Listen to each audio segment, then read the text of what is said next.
अस्सलामुअलैकुम दोस्तों, welcome back to our channel find Urdu.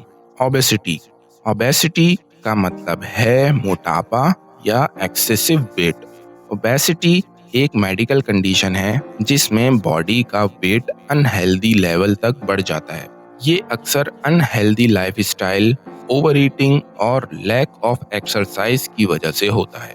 Obesity health risk जैसे डायबिटीज और हार्ट डिजीज को बढ़ा सकती है। फॉर एग्जाम्पल, ओबेसिटी का इलाज हेल्दी डाइट और फिजिकल एक्टिविटी से हो सकता है। Obesity is becoming a serious health issues world wide. Obesity दुनिया भर में एक सीरियस हेल्थ मसला बना जा रहा है। तो दोस्तों, ओबेसिटी का मतलब है एक्सेसिव वेट जो हेल्थ के लिए नुकसानदेह। उम्मीद है अब आपको ओबेसिटी का मतलब समझ में आ गया होगा। मिलते हैं नेक्स्ट वीडियो में। शुक्रिया।